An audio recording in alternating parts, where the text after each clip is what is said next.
Certains se diraient que les TikTokers n'ont rien inventé. C'est vrai.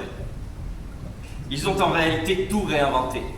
Alors ce soir, donc c'est le procès de TikTok. Moi, je fais partie des orateurs, plus précisément des avocats qui vont prendre la parole.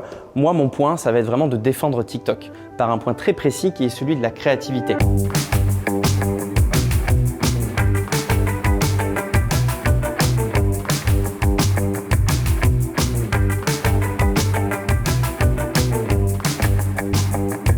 Les TikTokers, c'est vrai que moi je les vois pas tous les jours, mais c'est dans tous les cas des clients potentiels. Et j'ai envie de dire que les TikTokers, comme en réalité tous les créateurs, ils vont avoir des questions juridiques, notamment sur comment utiliser des contenus propriété intellectuelle de tiers. Par exemple, je sais pas, j'ai envie de faire un TikTok dans lequel il y a la musique d'un film ou carrément des extraits du film. Est-ce que j'ai le droit? Comment ça se passe? Et c'est aussi l'occasion d'aborder des points juridiques très communs, très classiques, notamment les contrats, comment négocier les clauses, comment je suis rémunéré si je veux vendre mon contenu. Donc voilà, ça c'est des problématiques que les TikTokers, comme tous les autres créateurs, peuvent rencontrer.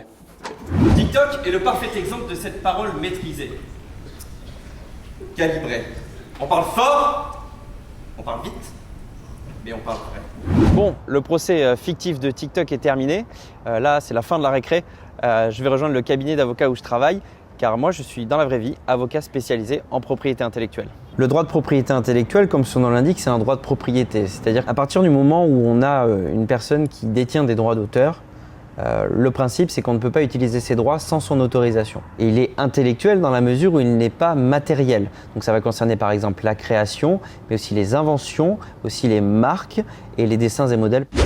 Par exemple, si je me lance dans TikTok, le contenu que je vais créer va m'appartenir sur le fondement du droit d'auteur. Si je me lance dans du stand-up et que je vous raconte des blagues, celles-ci que j'aurais écrites préalablement pourraient être protégées et donc m'appartenir. Je peux aussi me lancer dans une composition de musique originale et là, pareil, ce contenu va m'appartenir. Et enfin, je peux faire des choix de réalisation différents, par exemple m'avancer ou pas, prendre un plan différent et cette succession qu'on appelle la réalisation va être protégeable aussi par droit d'auteur et donc m'appartenir.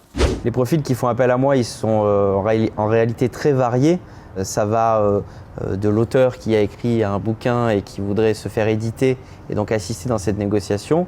On a aussi des acteurs, des musiciens qui veulent qu'on les aide aussi sur cet accompagnement. Et on a aussi les producteurs qui, eux, donc, sont les personnes qui prennent le risque et qui, là, ont besoin plutôt d'un accompagnement d'abord contractuel, mais aussi en termes de montage, pour savoir un peu comment organiser au mieux la production. Si vous volez le contenu de quelqu'un d'autre, vous vous exposez à deux types de sanctions.